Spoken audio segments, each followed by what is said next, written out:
So let me set this up. We have, and I'm going to get rid of my words here because we're not going to talk about those.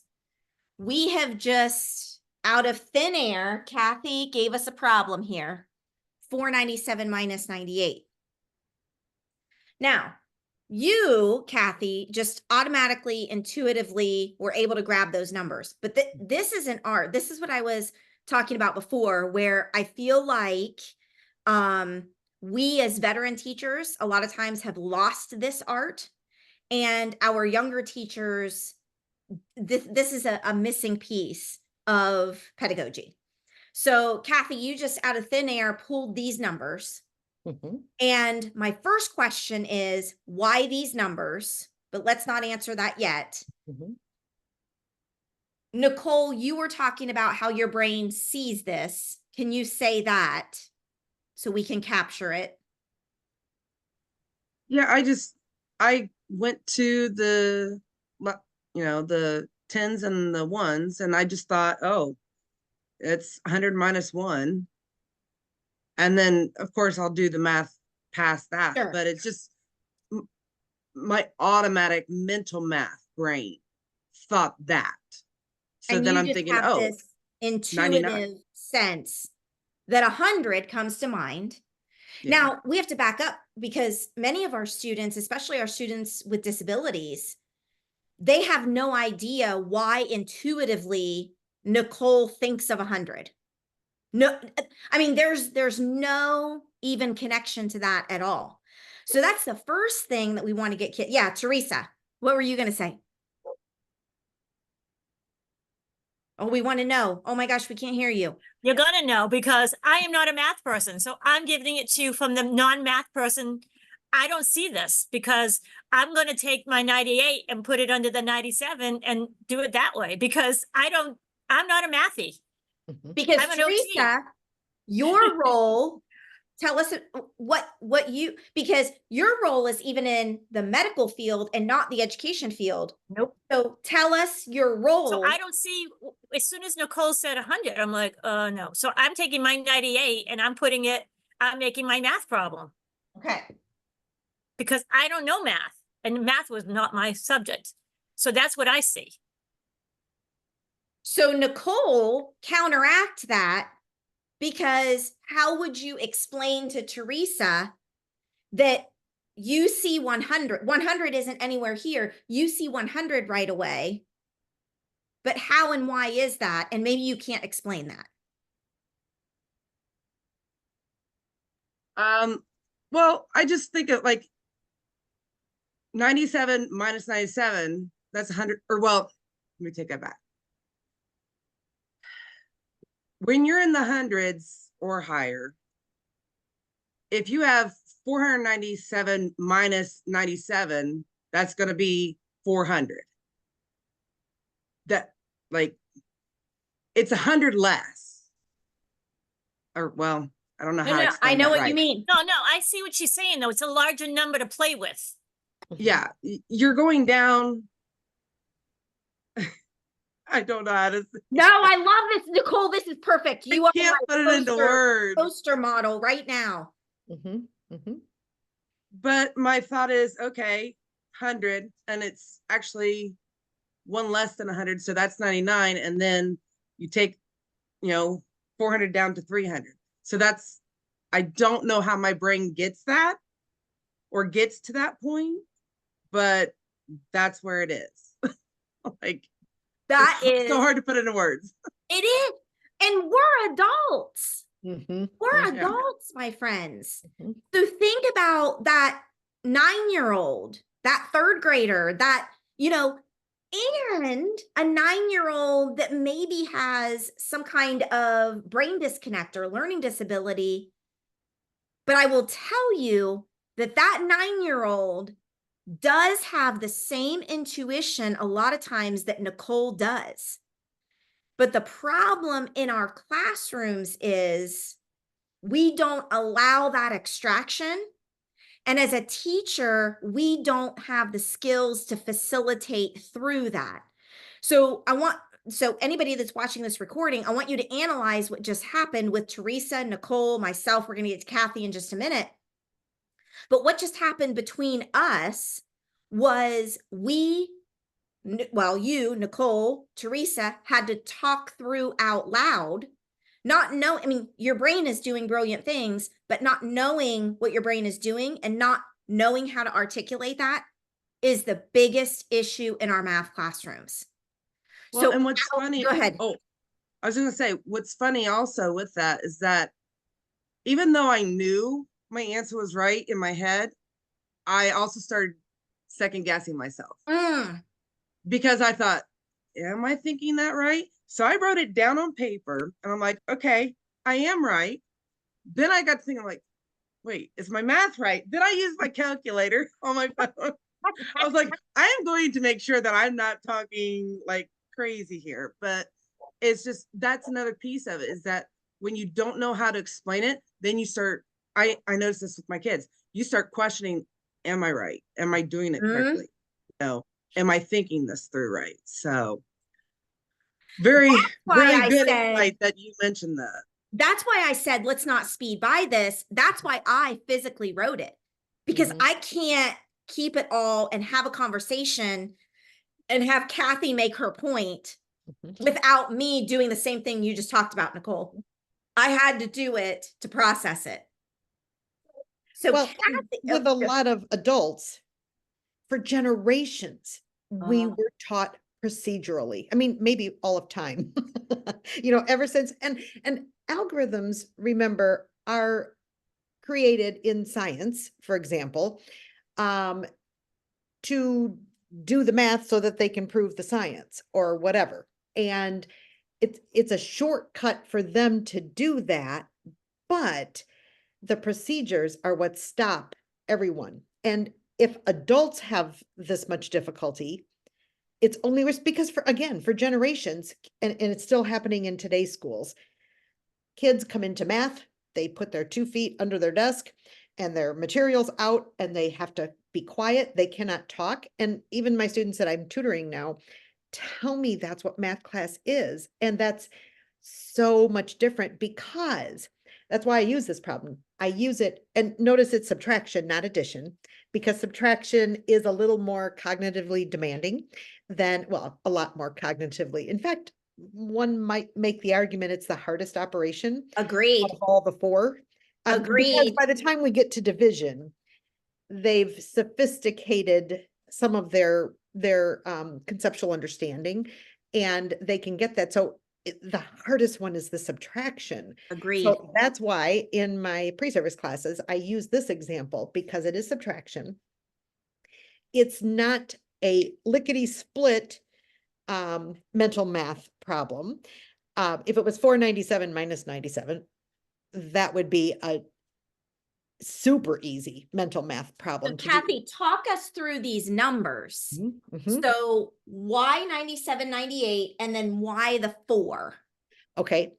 First of all, the 97, 98, the vast majority of students will automatically do exactly what Teresa was doing. They'll line them up, and then they'll start, well, depending on their age, of the university students, depending on their age, they'll start borrowing or regrouping. We call it regrouping now. But they'll start crossing numbers off. Oh, and I'll tell you about the second problem I do too. The second problem I do is like 500 minus 98, because with the zeros that they have to regroup, especially 2 zeros, because when you borrow, as they explain, when you borrow from the 1, it changes it to a 9. And then they're like, oh my gosh, now what do I do? Does that become, and it really messes them up. So getting back to the 497, I don't do 97 minus 98, because we're starting with only positive numbers, because that's what students do. Elementary students, we learn everything in positive numbers until later elementary school. And I always say kids in the Midwest or the East have a little bit better insight into negatives, because we have cold temperatures that get below 0. So at least they know the concept that there are numbers under 0. If they aren't raised in Arizona or Florida or California or something like that. But that's a conversation for another day. But for this, I purposely make it 97 and 98, not even 9. I mean, because 7s are hard to deal with, Love it. for one thing. And and of course they are going to have to regroup because there's not enough ones or units to be able to make the subtraction if they're doing it procedurally, but they're so trapped into thinking they have to do it procedurally that they don't realize they can just think about it and just think. And Nicole, you bring up a great strategy there. Some kids, once they get and these are adults, and it happens in the elementary classroom as well. Once they figure out that they can have permission to think about it in a way that their brain makes it easier, you can see it in their faces. It They're opens like, up a whole world for them. and then I'm not kidding you. My class periods technically are an hour and 15 minutes, but we're still going at an hour and a half, kind of like these sessions. Yes. Because we all get The so Saturdays excited. that never end. But we all get so excited. And I'm talking, these are pre-service teachers that I deal with, that I teach, who mostly are dreading this portion of their learning, their elementary school, because it's math. And a lot of them struggled with math because they had to do it procedurally and they never understood why. So we concentrate on these negatives. And I never got to the four. I use the 4 because, again, it's not right in their wheelhouse. It's a little bit bigger number. And a lot of them will think, oh my gosh, 400, that's a big number. And that kind of sets up some anxiety because it's a big number. And I don't go so big. I could go 797, but there's another 7, and 7s are just mentally challenging, mentally demanding of students. So 4 is kind of friendly. If they want, they could round it to 500 minus 100 and then make their compensations, or we can stick with the, right. Or we can, and even make 500 minus 100, which is another strategy. And it's just a problem that opens up so many different strategies. And as I mentioned, most of my classes are somewhere between 25 and 30. Over 30 gets a little challenging since I teach remotely and it's a Zoom. And over that is a little bit challenging for me to be able to see them. Yes. Because I have to switch between screens, screen 1, which has a whole bunch of people, and screen 2, and I have to keep switching. But it's just like with my pre-service teachers, just like it is in the classroom, that talk about it, and they're like, we can do that? And I'm like, yes, and you should be doing this because it opens up and it doesn't make math so frightening. Because, and again, for students with disabilities, or whatever, it's remembering all those steps at, 497 minus 98. Okay, they have to remember to line them up, put them in columns, and then think of all the ways they could go wrong. And I'm seeing it there vertically. What a lot of kids will do is think, well, I can't subtract 8 from 7. So they put down a 1 down there because I was going to bring that up. Keep going. Keep going. So they put the 1 down there because they're thinking, okay, it must mean I subtract 7 from 8. And hey, brilliance, because they see a difference of 1. So brilliance. Okay. So I don't want to get too bent out of shape when kids are doing this. We think this is like tier 3 critical math intervention. No, this is actually something we can work with kids. So keep going. And what's so exciting about this is we're showing, first of all, I'll start with my pre-service teachers.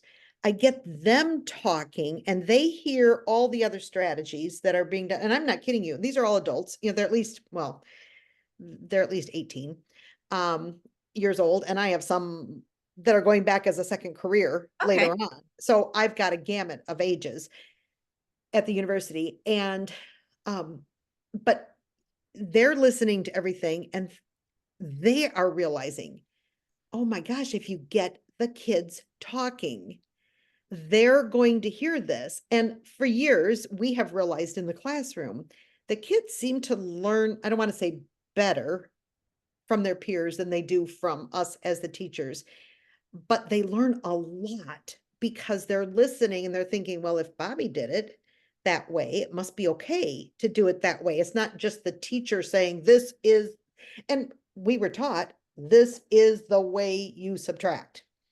We weren't given that freedom to be able to do it unless some of us, especially those of us who are mathy and like math, might have done those ways to check it, to see if it was right. Because again, you're making all those lines and you're changing numbers and you're doing all that. But then if we probe them just a little bit more and say, why did you do that? And going back to this, the student getting 1 in the units, when they start talking about it and we start interacting with them, it's almost to them, I've found, to the student, it's almost like they're teaching the teacher and they start realizing I'm not a dummy. I didn't, I made the mistake, I got it wrong. But by explaining it, it's like, it's just the way my brain took it. And then we can give them feedback to help them do it. So it becomes a big dialogue that is not so fear inducing as it was in the past. In the past, and remember too, most math classrooms give ineffective feedback, like a red check mark. Boom. And they don't Amen, explain. sister.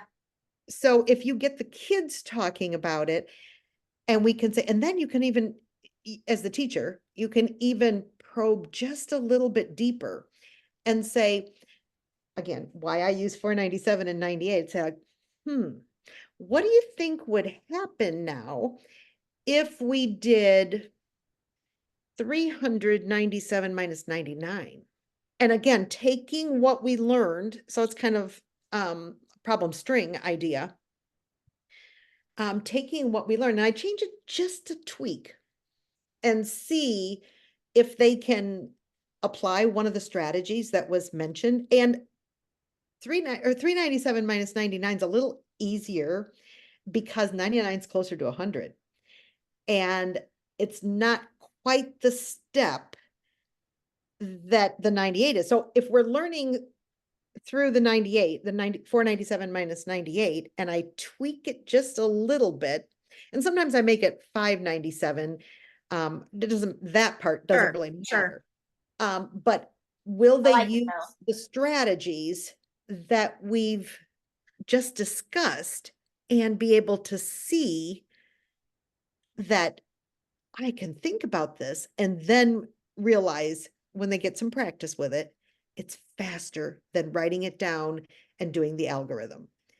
So, and they aren't so frustrated because they're not locked into procedures.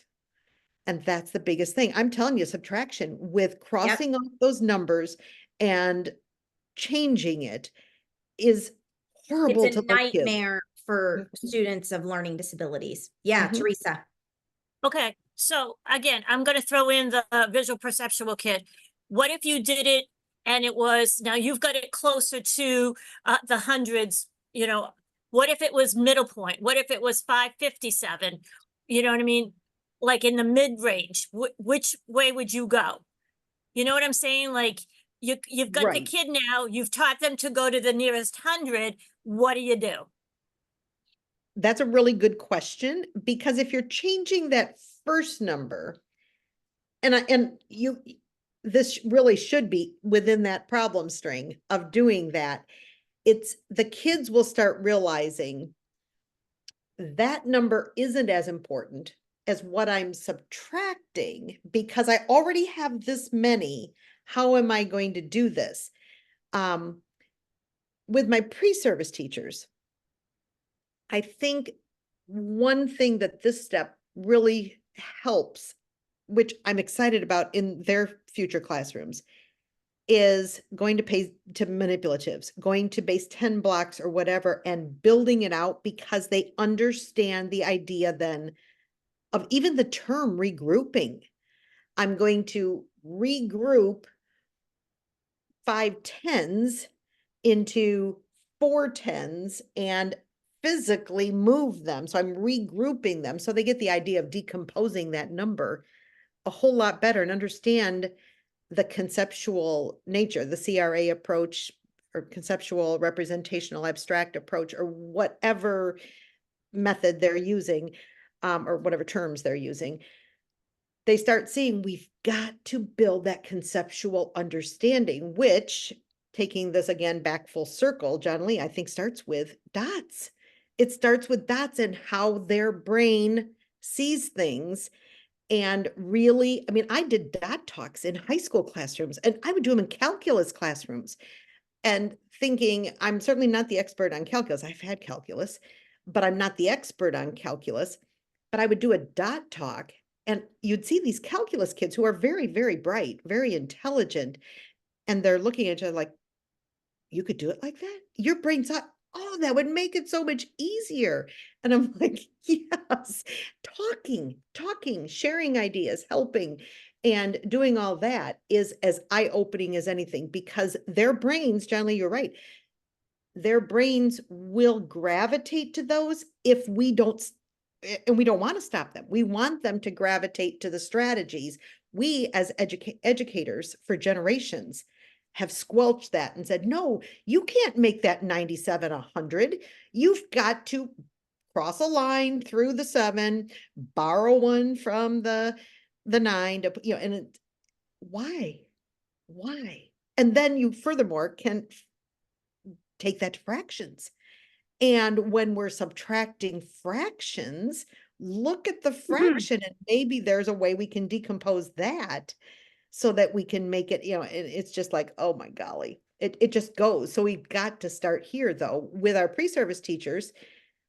I'm hoping for the future, we'll make it better for our students in the classroom so that they're not trapped into thinking they have to solve this with an algorithm.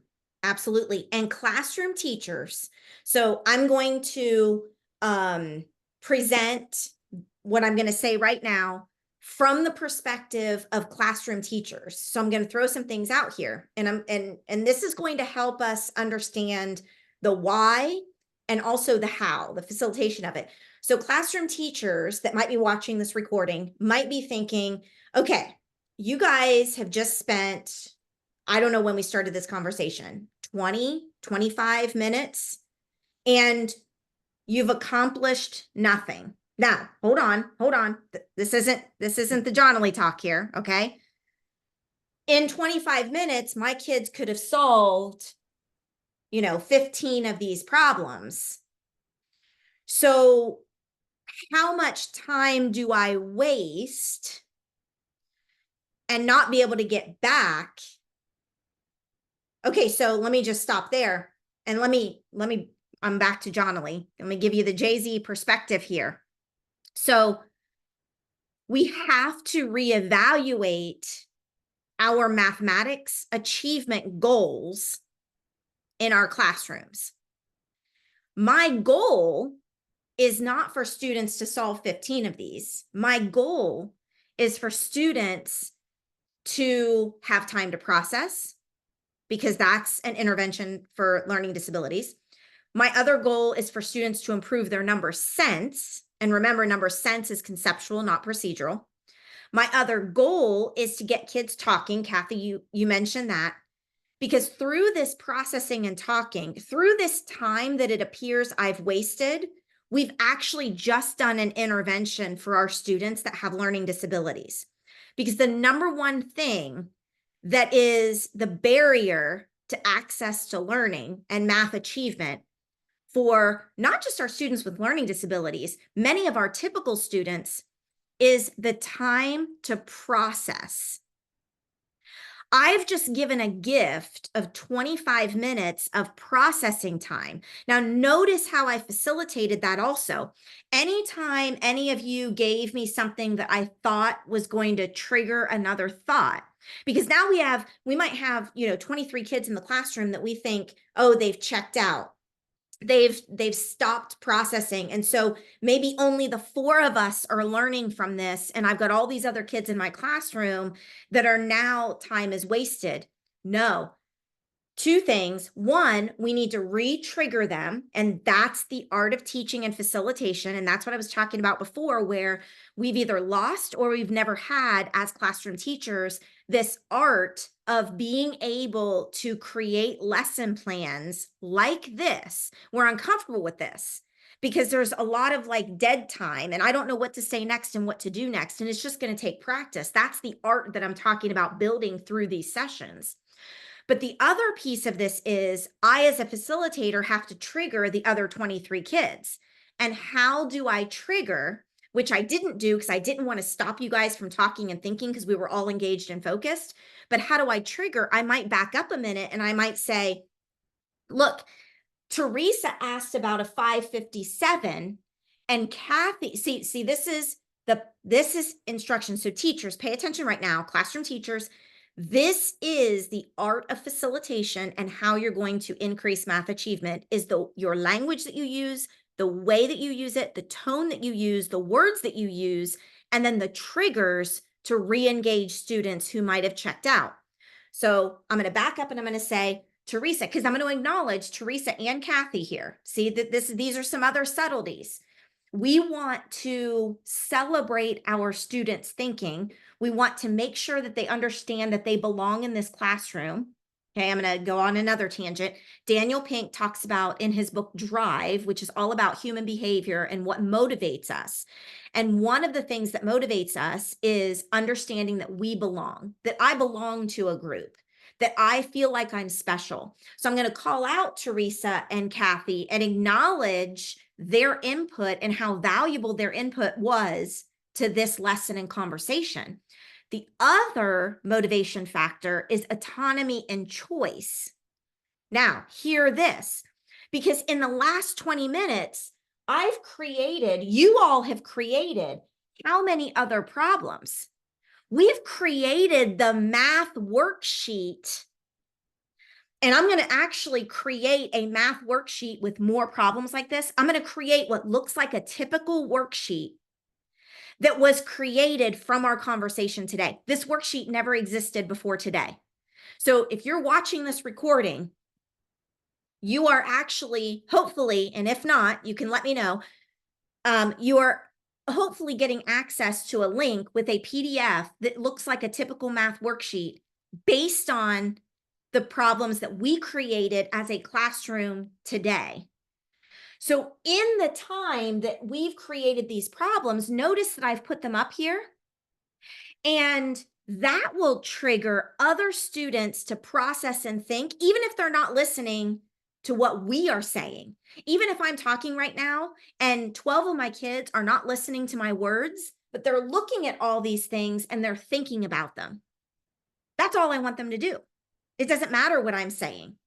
I'm kind of talking right now because I'm stalling to let everybody think. Do you see what I mean? So then back to the trigger. Now that I've given the foundation and the why for how I'm going to trigger, I'm going to acknowledge Teresa. Teresa mentioned the 557. Kathy mentioned the importance of the second number, which is interesting. And then Kathy also mentioned the idea of manipulatives. So we don't start with the manipulative oftentimes when we talk about our model of starting with a stimulus. So right now, I would say we're all getting ready to start school. Here's your stimulus on the first day of school, not for a kindergartner or first grade, maybe a first grader, but not for a kindergarten. Don't do this for a kindergartner. But this from, I'm going to say first grade through 12th grade. Make this your stimulus the very first day of school. They come into math, you put this on the board, you don't say anything, you don't give them any instructions. They just walk in and they see this. And then as we get class started, you can use my favorite 3 words, tell me about this problem. That's your day 1 lesson plan.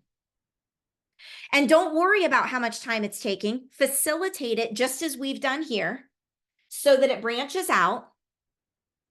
And then we say, you know what, guys? That was great conversation. we're going to go ahead and stop there. And I may have put this on a piece of chart paper so I can tear it away, put the date at the top, put it away, and bring it back 3 weeks from now. Now, those of you that are here right now know the method behind my madness, because cognitive science says that we want interleaving, which means we want to bring things up out of context in the units that we're teaching that have nothing to do with the math in that unit. Cognitive science also says the brain learns through spaced repetitive practice, which means I've done this on day 1 and 3 weeks later, I'm going to bring this picture back up and finish the conversation. Or it's going to give me time as a facilitator to prepare the worksheet and lesson for the finish of this. So I'm going to stop it here. Now we come back 3 weeks later, we're ready for interaction 2 on this topic. And I'm going to put my poster back up and I'm going to use my favorite 3 words again. All right, everybody, we did this a few weeks ago. Tell me about our math class the day we did this. Now, this is the beauty of this model, is it actually benefits most students who are absent regularly. And the reason is people are going to say, well, you bring that up 3 weeks later and 5 kids weren't there. So, I mean, we can't do anything with them. No. I bring it up because 5 kids weren't there. So when I say, tell me about our experience, hey, we had 5 kids that were absent that day. This is beautiful. This couldn't have worked I'm telling my class this. I couldn't have timed this any better. I'm so glad that you guys weren't here that day. Not that I'm glad you weren't here, but I'm really glad that you guys were not there that day, because that gives us an opportunity to share with you what we've talked about. And retrieval practice is another cognitive science strategy. What I'm practicing right now, retrieval practice, is when I bring up an experience after the space practice, and I say to students, tell me about what you remember. And one of the things they're going to say is, I forget.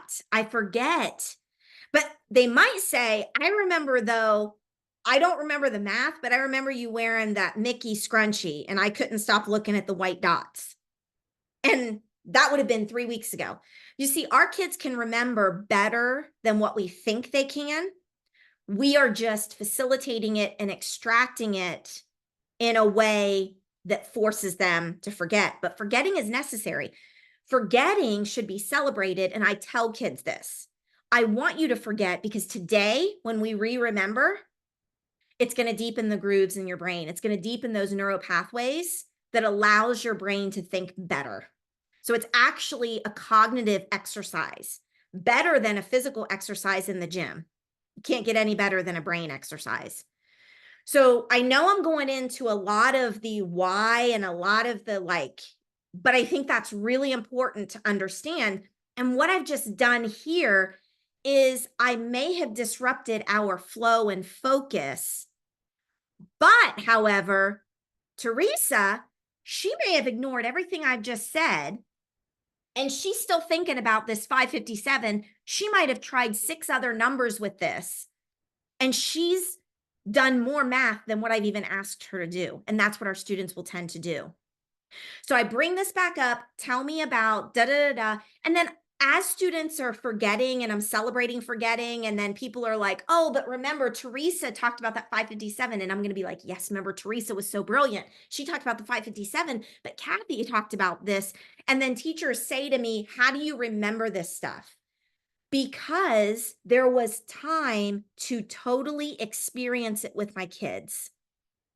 When you truly create a mathematical experience, it's almost more for you as the teacher than it is for the kids, because you will remember. When I taught 8th grade math, I had 5 different classes. I had a typical 8th grade class. I had an IEP group. So I had an inclusion class.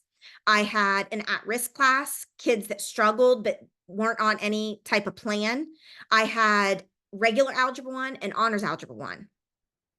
And I would give the same stimulus to I would lesson plan the same way, but then the conversations that came out of it and then the connections to content that came out of it ended up being very different because of the group of kids that I had. So you bring this back, tell me about Teresa, Kathy, and I might have the worksheet ready to give to kids. Or at this time, I might say, now I'm going to give you some tools. So I might give kids base 10 blocks. Kathy, you mentioned this. So you've got the flat, you've got the 10 stick, and then they can actually represent these numbers. They may not know how, and that's going to be my intervention. So as all the kids are playing with the base 10 blocks, then I can work with individuals and small groups of kids, teaching them what those base 10 blocks mean. So if I have a 400, it means I have 4 of those flats, those 10 by 10s that are equal to 100. So I can teach the manipulative while we're coming back to the stimulus. What's brilliant about this is you don't bring the manipulatives and visuals in until interaction 2. Because at the end of interaction 1, you're going to say to kids, okay, you shouldn't have understood any of that. You're going to confirm with them, like, you should be confused. We're going to come back to this. Because then you're telling them, oh, okay, I didn't understand, but I was supposed to not understand. Now, when we bring it back, I'm going to say, you guys shouldn't have understood this. So now I'm going to give you some tools that are going to help you see this math. So now 3 weeks later on interaction 2, we bring in these base 10 blocks. We bring in number strips. We bring in one of my favorites here for 497. And I'm looking around and I don't have, oh, yes, I do. John Lee, you're so good. Thank you. Thank you very much. I like to use tape measures. And when you're using larger numbers, you use the centimeter side. And this becomes your very versatile, flexible, mobile number line. So if I want to represent 98, I can find 98 on here. Okay. And then I can actually, if this goes to 150, I have to figure out how many of these I need to do 497. Now, to make this easier, so this is for my challenge group, because this goes to 150. If I have a meter stick, it's only going to go to 100 centimeters. So then this says I need 4 meter sticks side by side, okay? And then a 5th meter stick where I have 97 more. Meter sticks I use with my intervention groups constantly because it is a physical, hands-on number line that kids don't have to create, and it's in real time, and it is relative to the value of these numbers. So when kids start looking at 497, they picture 5 meter sticks. I'm almost at 5 meter sticks. So I'm creating connections and associations that are the key to filling gaps with students with disabilities.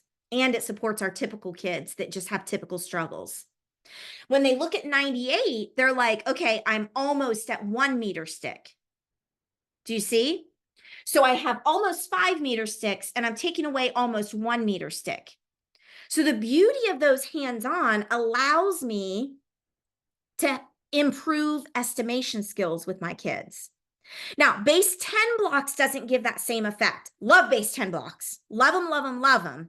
But with that square, it doesn't give the best connection or association to a number line. But we have to use both because we want kids to be flexible with many different mathematical models. The other thing that I would use here, and this is one of my bread and butter techniques, okay? This is one of my bread and butter techniques, and it gets to Teresa's 557 here.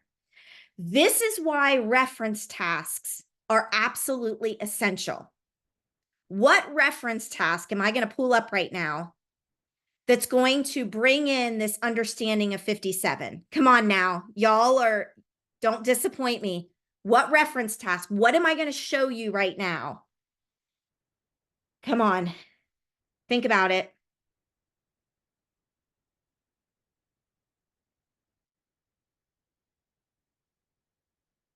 $120 chart. Okay. And look, I've already dotted 57 here. Okay.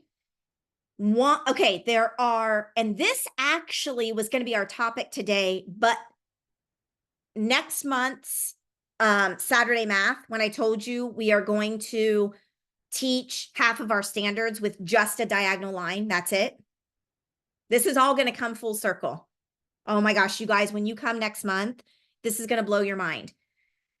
So I've covered up 57. And the reason I did that is because Teresa mentioned the 557. The only way kids are going to be able to explore this deeper is if they've had interactions with 120 chart. And the reason is there are actually 3 hidden standards that cause the most trouble for students achieving in mathematics. These are the most abstract and the most difficult concepts to understand. And these 3 things hold kids back from getting a true understanding of mathematics and number. And that is understanding time, money, and measurement.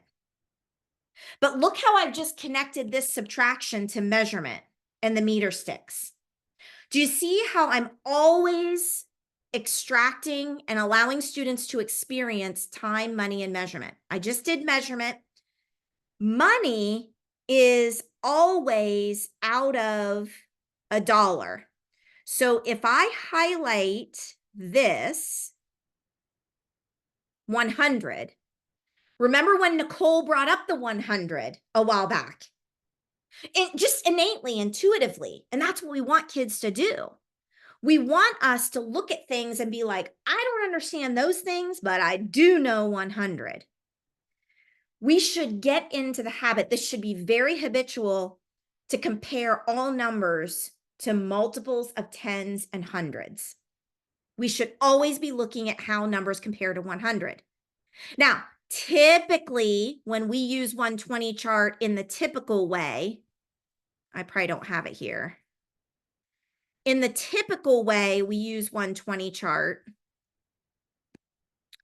We're looking at the denominator of fraction. If the denominator is 8, we're going to skip count by 8. How many times do I skip count by 8 to land on 100? That's the typical way we use the 120 chart. I could just use 100 chart, but I like kids to see beyond 100. But another way we use the 120 chart or 100 chart that I don't talk about as often, but I use this with students a lot, is with money. Kids do not know, adults do not know how to make change from $1. And that's where the 120 chart can be a visual and valuable experience, because what we're asking from this problem here is basically how far 57 is from 100.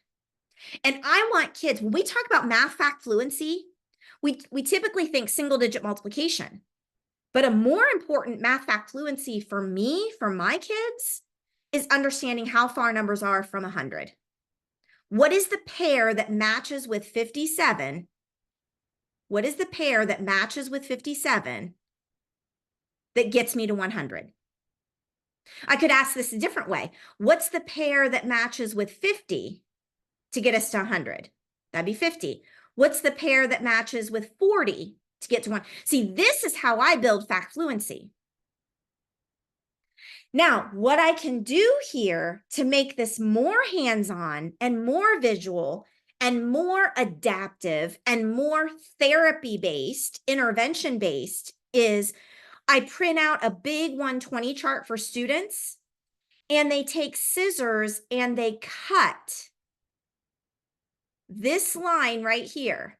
They cut this line. So they cut this row. So now I've got a row of 1 to 10. Then I cut out this second row, 11 to 20. So here's my 1 to 10 row. My 11 to 20, I put it right beside it. This is going to model the meter sticks we put side by side. Then we cut out this row and put it beside this row. Then we cut out, kids are physically cutting the 120 chart. See, this 100 chart is just like the flat of a base 10 block. We're making all these connections between models.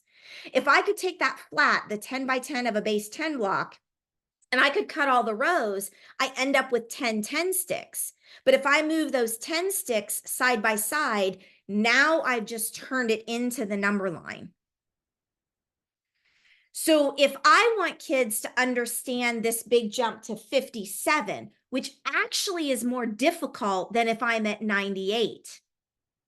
You see, 98 is 2 away. That's much easier to get to 100 than 57. So Kathy made the point today, and I want to make the point that Kathy is making. The number selection that we use as teachers is actually more important than the way that we're even facilitating this. And Kathy just innately, intuitively knows what number to select. And that's why I dug into that, trying to extract her reasoning and purpose behind the why of why she selected those numbers. But see, Teresa is brilliant because she's like, well, wait a minute, what if it's 557? That's when now we can go back to reference tasks. There's even in typical traditional mathematics, there's always a reference task that I can associate and connect to this situation. And the reference tasks need to be the foundation before we get into any of this.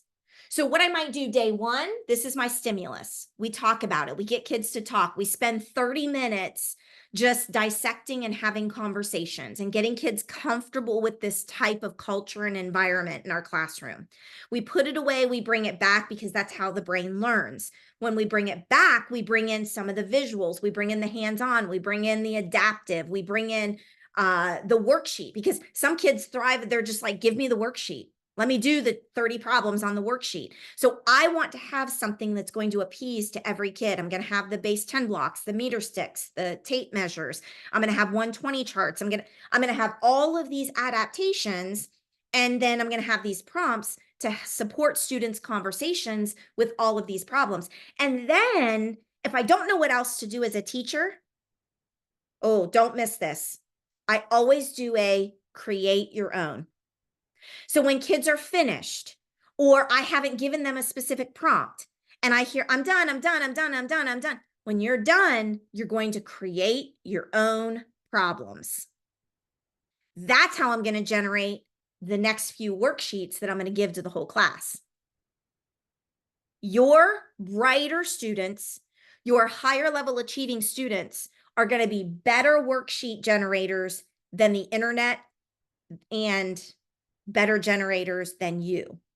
So use them, because Kathy has an expertise now of creating the problems with the correct numbers. By allowing your higher level students to do that, you're growing their brains because they're getting real savvy at which numbers to pick. And they're doing your work for you because they're creating the good problems for the worksheet that you're going to create for that you're going to use for all the other kids. Now, I know I went on and on and on, but look at how long this one stimulus. And if I don't have the art of teaching, if I don't have the understanding as a teacher to matheneer a lesson this way, then I've lost all this opportunity with my students. Okay. Ooh, and we're out of time, but hang on for a few more minutes. Nicole, talk to us. Okay, so I want to go back to something that you said, and I was like, oh, so if you saw me do that, it's because you hit on something so important. I had a conversation yesterday. I went to a county fair that, my home county fair, and we were buying something at the concession stand. And I gave, my daughter, she wanted to buy a funnel cake. So I gave her a 10 to buy it. I said, okay, or I gave her a 20. Okay. I said, okay, so how much are you going to get back before? And so the lady, she's about ready to give her the money. And she's like, oh, she's letting her do that math. And why I say this is because what I'm about to say. So she figured out it was 12. She goes, good. And then I explained to her, I said, now, how did you do that? I asked her, how did you do that? She goes, I don't know. I counted up. I said, well, you could also do mental math, whereas you count up from, because it was $8. So count up to the next 10, and then you have 10 more. So 8, and there's 2 more to 10, and then you have 10 more. And I bring this up because the lady at the concession stand, she goes, thank you for doing that, because I don't think they teach that anymore in schools, do they? How to count change back. I'm like, I don't know that we do it that way. No, I'm sure that they teach, counting back, but I don't know how much they relate it to money. And she said it's so important because you don't see that hardly anymore. And I agree. My first job was at a concession stand at a ballpark. And the person who ran the concession stand, she actually taught me how to do it. And she always said, count up to the next major amount, whether it's like cents to a dollar or dollars to a 5 or dollars to 10 or whatever, but count up and then you can, give them back the right change. So I love that you mentioned that, because also when I was thinking that 497 minus 98, I'm thinking in money. I was thinking $4.97 and 98 cents. So it was just so funny that you mentioned that for that. What do you remember what the amount of the funnel cake was? It was $8. And I gave her a 20. Perfect. I gave my daughter a 20 to give to the lady. And so the funnel cake was $8, but imagine if the funnel cake was $7.50. Correct. Or imagine, and they don't do this at the fairs because they include the tax and all this, but imagine if the funnel cake was $9.57. Now, a couple of things to your point. Here's where we have gone wrong in math education. We are too focused on the standards. Hear me on this. We are too focused on the standards. When we went through formative instructional practices, formative assessment training, I mean, this was like 20 years ago. It was like, you have to have the I can statement. You have to have the standard on the board. You have to, what? Like I should be teaching in every lesson 8 different standards, and they're not one-to-one connected. That's not how teaching math works. And that's how we've made teaching math. We pull one standard and we teach that one standard and nothing else matters. I'm not doing anything else that day. That's like going to a restaurant and ordering a hamburger and they only give you the lettuce strip. Oh, today we're only serving lettuce strips. It's too complicated for you to eat the whole hamburger. It's too complicated. It falls apart. It gets messy when we put everything together. You come back next week and we'll give you the meat patty. So next week you get to have the meat patty. And then you come back. Oh, guess what? You come back next month and we're going to give you the tomato slice. So after my kids, as they're writing, they're not doing punctuation or they're not doing capitals. Same story, right? So today we're just going to write and not do capitals or punctuation. That's not something I would do either. So we have to think about, we've really lost this artistic ability to facilitate and present mathematics in the way that we should be teaching our kids to think mathematically. We have more schooled that out of them today because we're focused on standards than any other time in history. Now, coming back to your making change has never been a standard. It's never been a standard in school. We learned it through experiences, and we learned it in school because we would have kids make change and use money as the vehicle for teaching other standards. Nothing explicitly said, teach kids how to make change. It never did. But we knew how to do it because that was the instructional facilitation method years and years and years ago. If I want to teach kids subtraction and compensation and how far from 100, I'm going to have them make change. But that's not what we're teaching our teachers today. So we wanted to make sure that it was applicable back then. Yes. Because you had to be able to do that in life. And a lot of the things back then were, how do you apply this to real life? How do you make this real world? And now it's all worksheet, like algorithm, procedural, instead of application. So anytime we can make these associations and connections with money, now be careful though. Remember what I said a little bit ago, that there are 3 things that are the most abstract and that kids struggle with: time, money, measurement. I can't associate it to money because they're going to understand better, because they don't understand money. Do you see what I mean? But I'm going to associate it to money so that they can learn money while they're learning their math standards and their math skills. So I'm using money and making change as my vehicle to present that skill so that they can be better at these types of math problems. Because if they understood making change from $1, they're going to automatically and fluently have this automaticity for understanding how far 557 is from 600. Now, one of the ways I do it here at Minds on Math, I'm going to take it back like 7 steps further, is by using reference tasks. And the one reference task that I use that I get kids really fluent in is 120 chart. So if you all are a regular and you've seen some of our reference tasks and you're like, yeah, those reference tasks are great and my kids love them and we use them and they're great, but I'm still not seeing the connection to the standards. The 120 chart actually connects to this idea with money that is also a lost art, which connects with subtraction problems, which connects with making change, which connects. So now you see all of those connections to the standards, that if I just do the 120 chart reference task, it doesn't look like it's connected to the standards, but it is actually the only foundation that's going to allow kids access to the standards. So when we put I can statements and standards on the board, we are minimizing the mathematics that kids are going to achieve in our classrooms.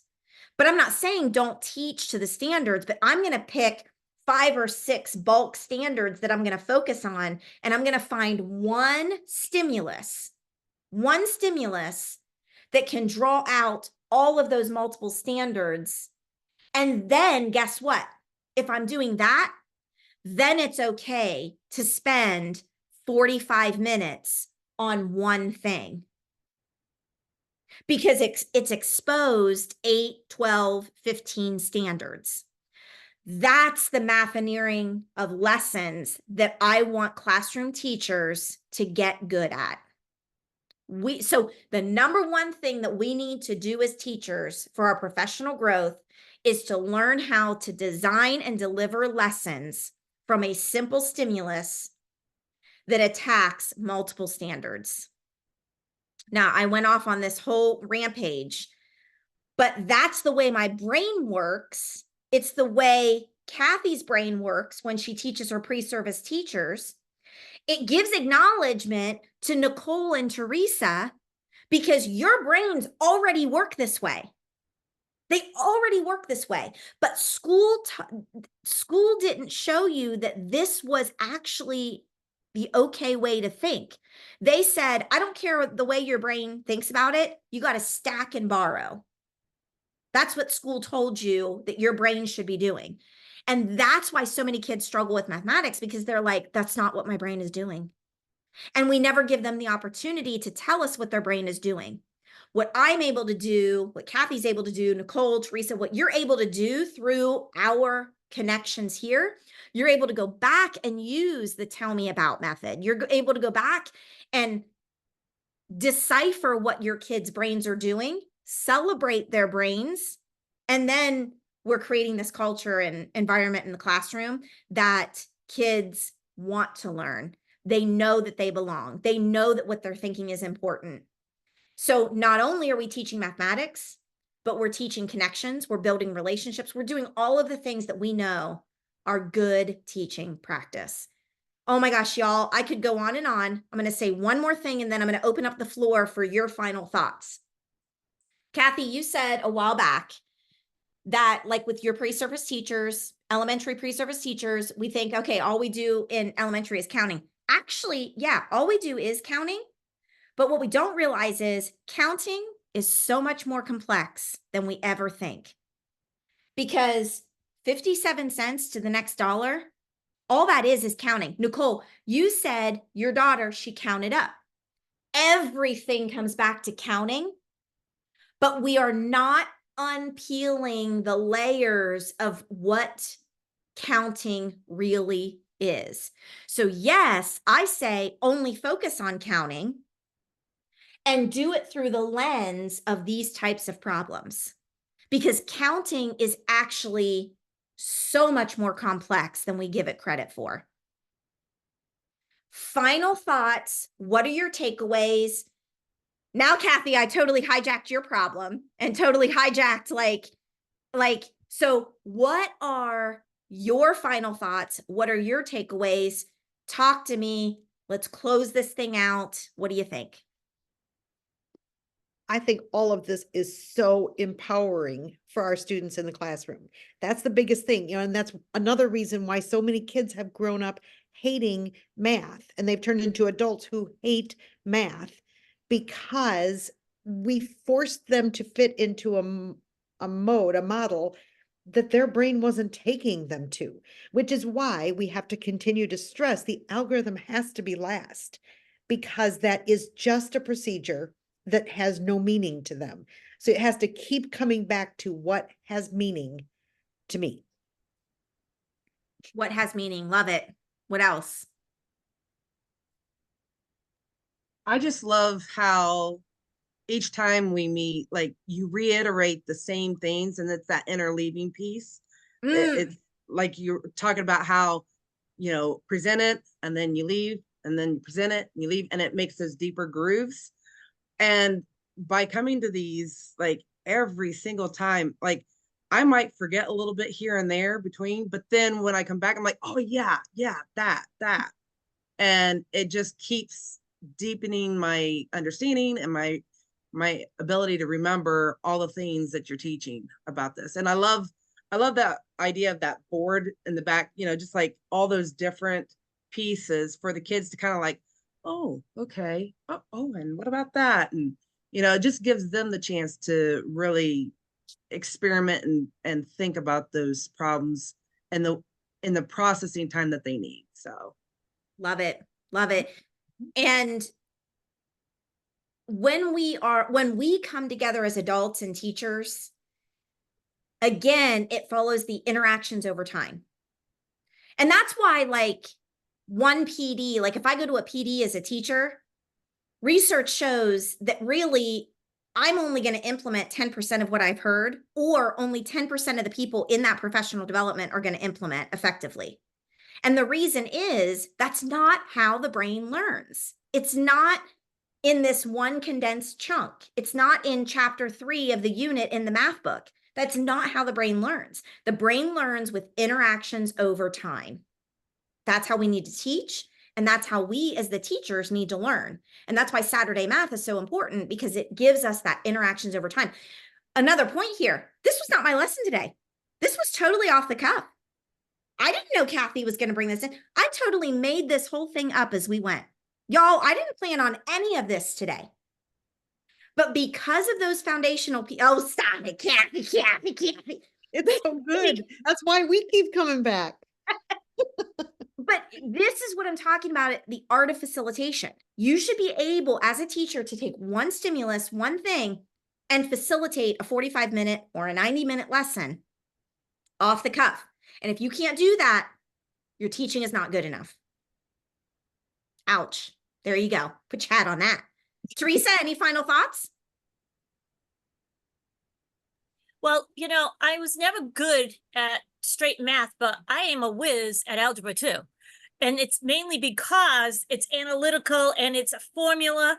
So if I had learned it probably formulistically, how to do regular math, then maybe I could have, but I'm old school math. So that's why for me, I just never learned it the correct way. But I'm a puzzler. I learn how to do puzzles, and I do puzzles, and I solve puzzles. So that's why for me, I'd have to, but that's how I teach my kids too. I teach my kids to do it analytically. So, that I would probably, my kids would thrive on all this because they like to learn things. And you know how visual perceptual kids are, they want to learn and they have a certain way of learning. So, I mean, this is fantastic. I write everything down and I share it with all my teachers. So, this was terrific. Y'all, okay, this was so much fun. I mean, we're just coming off of summer and I was pumped up before I got here today. And then I was beaten down because the email automations didn't go out and the links. And I was like, what the? And now I'm just pumped up more than ever. Like I'm ready. I'm ready to get in there this week. I'm ready to start with kids. I like you guys just bring it on because I'm ready for this school year. What I'm going to do right now is, and again, this is impromptu. This is just off the cuff here. I would like to put this on my public YouTube so that it's searchable and that like anybody can see it. But I want to make sure you guys give me a yes. So if you are good with me sharing this recording, just give me a yes. Okay, I got thumbs up from everybody. I figured I would, but I just wanted to go through the formality. So we're going to just put this impromptu, off the cuff, informal conversation. And I don't take away the power. I say informal, but massively powerful conversation that I didn't intend to happen today. We're going to put this out there and let people see it and chew on it. Any other thoughts for people if they're going to watch this? I mean, I know you guys just gave your final thoughts, but I think we as teachers need to be inspired. We need to be celebrated. We need to feel like we're doing the right thing because a lot of times, you know, we're going to have teachers that are going to watch this and be like, yes, yes, yeah. Like we believe this is what we should be doing. We really do. But there's too many other things that are telling us that's not how you're supposed to do it. That's not how you're supposed to do it. So if you would like to, what thoughts would you give to teachers at this point to just say, this is the way? I would say if you are hesitant, if you're scared, because this is the way, like what John Lee said, that this is just what we're taught to do. This is how we're taught to teach. Follow the curriculum, follow the book, you know, one standard at a time. That's all they can handle. I never thought that way. Then I was taught to teach that way. And then in the past year and a half, I've been to these Saturday Mass continuously. And I've slowly but surely gotten out of my comfort zone. And this year, I'm hoping to implement a lot more of knowing how to implement them and how to teach it. But it is scary. It is scary to venture off into a different thing than what your co-teachers are like teaching. I have teachers that, you know, they're not on board with this yet or may never be on board. I don't know. But like, I can't let that hold me back and my students because I teach special ed in a resource classroom. So my kids need this so much. And just from all these Saturday Mass coming like every Saturday has helped me feel more comfortable with it. And you make a good point too about the year and a half that it took. Like there is a learning curve. This is not going to be easy as a teacher. And what you've just described is what we talk about in our SMART math program. The T in SMART is transcendence. It's about taking a path that has not yet been plowed. I mean, I've kind of plowed the path for you, but there's still a lot of thick brush and it's going to take time and there's a huge learning curve. There's a lot of admin that are like in the way of that. Whether they don't, because they don't know what they don't know. Don't know. Yeah. They just know that, you know, this is the way it's been done. This is the way we do it. And they don't know that there are those other avenues to take. So if you're a principal or a curriculum director or superintendent, if you're an admin, it's almost more important for you to come to Saturday Maths because you've got to lead instructionally what we're teaching here. That's the only way that you're going to transcend what your teachers are doing in your school and in their classrooms. And we've gone from, I have to shout out one of my clients. I won't say who they are. I mean, even though it's public, my pair of fourth grade teachers and this is a school district in Ohio. They actually they've been using this model for 2 full years. And last year of their fourth graders at the end of year state testing had 85% of their fourth graders pass. I mean, that's tremendous, tremendous for just having 2 years of implementing this. And they even told me last year, at the end of last year, before they even got their test scores back, John Lee, there's so much more we could be doing.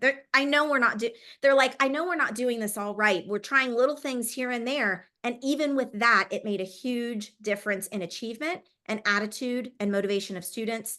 And kids are more engaged, et cetera, et cetera. So Nicole, I like the point that you're making, that it is going to take time. There is a learning curve. On the other end of the learning curve, though, teaching is so much more joyous and less stressful. And there's so much less to plan. Well, and I think the key that we have to remember is we're teaching students. We're not teaching standards. So we have to follow their lead. And if they're not getting it, we don't plow through to the next standard or the next concept or the next lesson in the book or whatever. We're teaching students. So it's important to listen to them and to feed their needs. Beautiful. Beautiful. Anything else for the good of the order here, ladies? I just think that even though I'm not a math teacher, I come away with something from you where, because I feel that the visual perception is important as a foundation skill, that I use a lot of the techniques, and like I do the dots with my kids, or I do other techniques for the visual perception to help those kids. So if I know they're struggling in math, I'll help them with different techniques, just because I want to be a supporter of those skills for them, for the classroom. So I may not be a mather, but I'm going to be that person that'll be a catalyst for those kids to support them in the classroom. You're beautiful. You're beautiful. I got to give out a shout out here. I said ladies, and I'm like, oh, hey, we do have men that follow. A shout out to Kirk at Kirk's Tutoring. Kirk isn't here today, but Kirk is a powerful resource and a great collaborator as well. Shout out to Sherry. Sherry is another occupational therapist. Shout out to Christy. Christy is our Edge of Understanding expert with Tier 3 interventions. Shout out to some of our certified coaches, Nicole, Leah, Amy, Jackie. I'm going to miss people, Krista, Natalie. Gosh, see, this is the bad thing about shouting out to people is you're going to miss people along the way. If I didn't say your name, you know you mean a lot to me, and we'll get you in another video. But friends, this has been quite a journey. What a session. This has inspired me to take off. I'll create this worksheet so that we've got some traditional worksheet stuff to go along with the training. And it was so good to see you guys. Have a great start to the school year. We'll see you next month. See you. Thank you.